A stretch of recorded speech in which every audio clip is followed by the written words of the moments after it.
مالکان ہیں یہ اس کو مانتے نہیں ہیں کہ شاید بہت زیادہ خرچہ آئے گا اگر ہم اس پروسیس کو چھوڑ کے دوسرے پروسیس کی طرف جائیں. 9 ملین جو ہمارے مرد اور ہماری عورتیں جو موٹاپے کا شکار ہیں اور ساری بیماریاں یہ آپ کی موٹاپے سے جنم لیتی ہیں. یہ وہی نارمل آئلز ہیں جو آپ سب اپنے کھانے میں یا بیکری میں یا کمرشلی ہر جگہ یوز ہو رہے ہیں. کوکنگ آئل وہ نقصان دہ ہیں.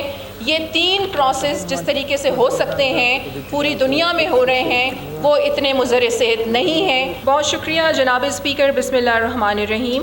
سب سے پہلے اس ہاؤس کی اویئرنیس کے لیے اور جو ہمیں آف کورس عوام سنے گی پورے پاکستان کی ان کی اویئرنیس کے لیے میں بتاؤں کہ یہ جو ٹرانس فیٹس اور یہ جو ہائیڈروجنیٹڈ آئلز جو ہوتے ہیں یہ کیا ہیں اور یہ مضر صحت کیوں ہیں. یہ وہی نارمل آئلز ہیں جو آپ سب اپنے کھانے میں یا بیکری میں یا کمرشلی ہر جگہ یوز ہو رہے ہیں. Cooking oils.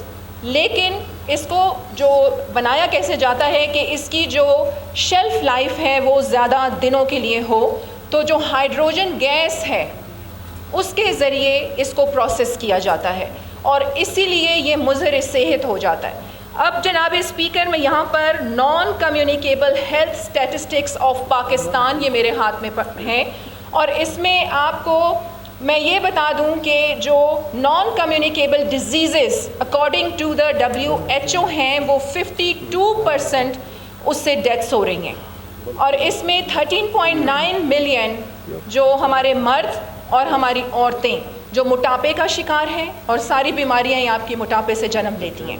اس کے ساتھ ساتھ آپ کی جو 8 ملین سے زیادہ ڈیتھس جو ہو رہی ہیں وہ آپ کے دل کے امراض کی وجہ سے ہو رہی ہیں جس کی وجہ یہی جو آئل جس طریقے سے بن رہا ہے یہ اس کی بہت بڑی وجہ ہے. اس کے ساتھ ساتھ آپ شوگر کے مریض ڈائبٹیز آپ دیکھیں کہ بہت زیادہ تیزی کے ساتھ پھیل رہا ہے اور ہر دوسرا جو انسان ہے وہ شوگر کے مرض میں مبتلا ہے.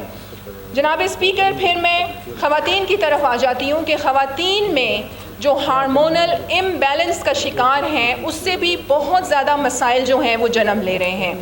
اب یہ پوری ایک لسٹ ہے یہ میں آپ کو دوں گی تاکہ یہ آپ کو بھی سمجھ میں آئے. اس کے ساتھ ساتھ ہمارے جو WHO سے سجیسٹڈ پروسیس ہے وہ پوری دنیا میں بھی استعمال ہو رہا ہے.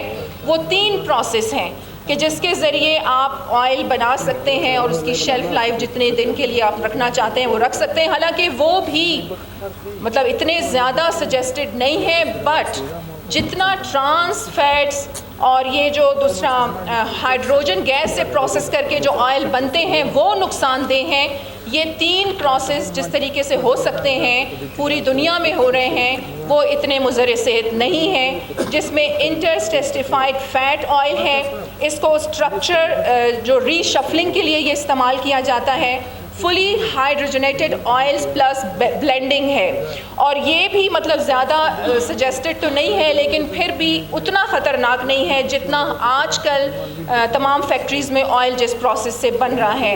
تیسرا جو ہے وہ پام آئل فریکشنز ہیں. تو جناب اسپیکر یہ قرارداد لانے کا مقصد یہ ہے کہ آپ یہ دیکھیں ہیلتھ ڈپارٹمنٹ کے آج وقت کاکڑ صاحب یہاں موجود نہیں ہیں.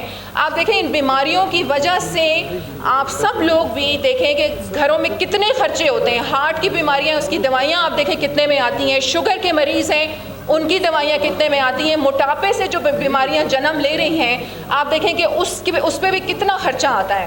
تو اگر یہ فیکٹریز جو ہیں مالکان ہیں یہ اس کو مانتے نہیں ہیں کہ شاید بہت زیادہ خرچہ آئے گا اگر ہم اس پروسیس کو چھوڑ کے دوسرے پروسیس کی طرف جائیں جو پوری دنیا میں سجیسٹڈ ہیں. لیکن آپ یہ دیکھیں کہ ہماری ہیلتھ سب سے زیادہ قیمتی ہے اور جتنے خرچے ہماری بیماریوں میں آ رہے ہیں اس سے زیادہ یہ خرچہ نہیں ہے.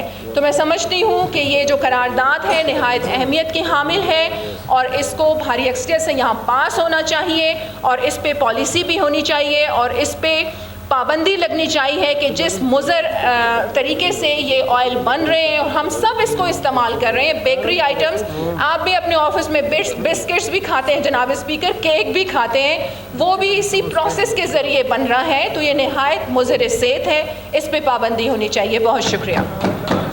Thank you.